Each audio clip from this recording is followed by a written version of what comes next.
Hi everyone and welcome! Today I'm going to show you how to use a red cabbage to make a delicious, soft on the inside and crunchy on the outside, super easy quiche, and how to make natural dye to paint a beautiful winter landscape. Today we'll taste the blue.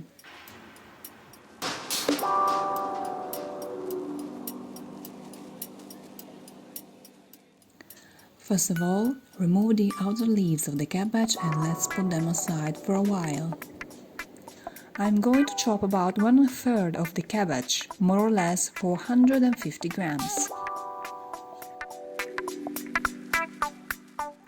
Look how beautiful nature is. Let's chop it into fairly small pieces and now we're ready to rinse it. As you can see, water turns blue. This will be the final color of the red cabbage dye, but this one is too liquid and transparent, and if we use it, the only result will be a wet look and pale blue paper, not what we want. In a bowl, we add the chopped cabbage, a pinch of salt and 1 tablespoon of olive oil. Give it a stir and let it sit for a while. A few minutes after, the liquid at the bottom of the bowl turns blue or purple. It depends on the pH of the cabbage, but the final dye on paper it will be blue. Now we're ready to add the cabbage in a large pan, draining as much liquid as possible. Transfer the liquid in a small jar and let it sit. The oil will rise to the surface, so we can easily remove it with a teaspoon. Let's go back to our cabbage and add a sprinkle of cracked black pepper, another pinch of salt and a tablespoon of olive oil because we basically remove all seasoning before. Give it a stir once in a while until it's cooked. Now turn off the heat and add 30 grams of chopped walnuts and 100 grams of gorgonzola cheese.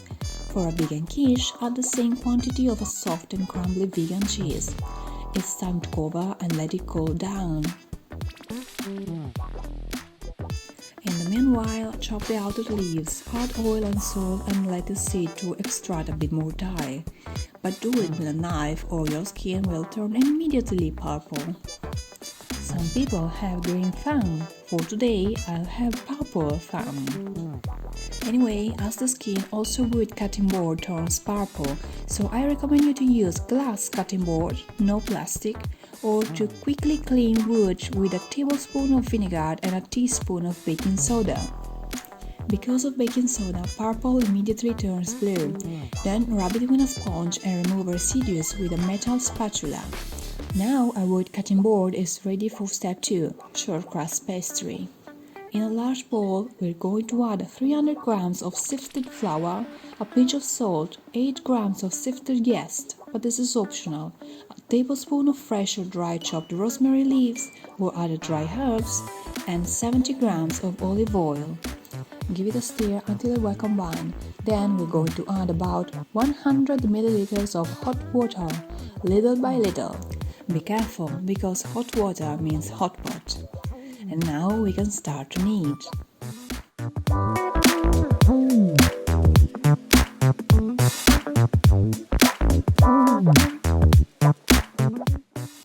On a lightly floured surface, roll the dough out with a rolling pin until it's roughly half of a centimeter.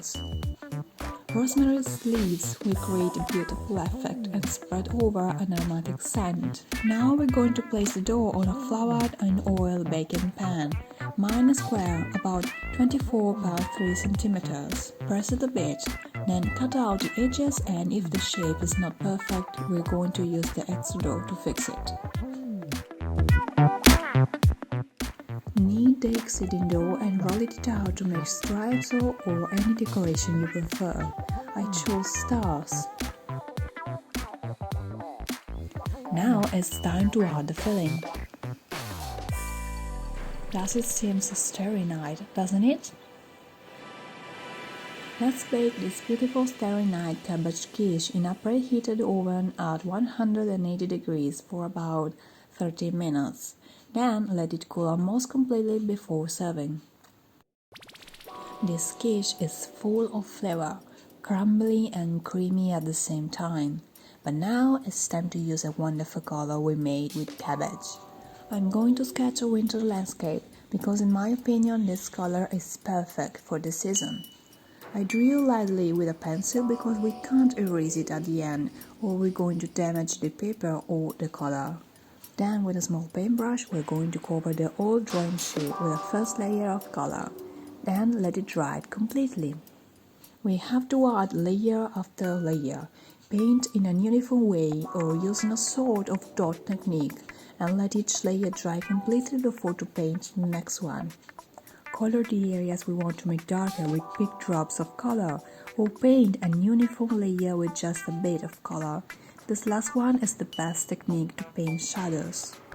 We'll probably need more than a day to complete the painting, but don't worry if the dye changes its color. Mine was blue, now it's purple, and at the end it will be pink. Just use it within a week to prevent oxidation or boil growth because in this case I decided to not boil the dye and not to add any anti-mold. When we painted everything, we start to add details with a black pen.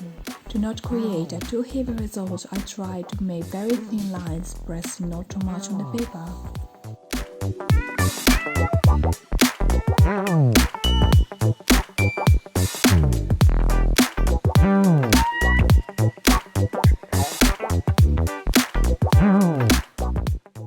Messy lines to create trees, branches, and here and there some dry grass popping up through snow. A bit of fluffy fur for my Arctic fox, some small branches, and we're done.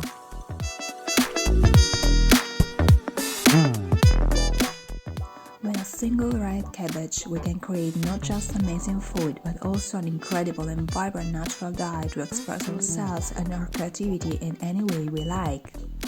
I leave down in the description all the exact measurements and instructions for you. I'd love to know what do you think about my recipe and my painting, or if you want to try to make one of them. So leave me a comment and don't forget to tag me on my Instagram page to show me your creations. If you like this video, please feel free to give it a thumbs up, subscribe to my channel and click on the notification bell to not miss any new recipe, new natural dye and new techniques. Thank you so much for watching. I wish you an awesome week and I will see you in the next video. Bye!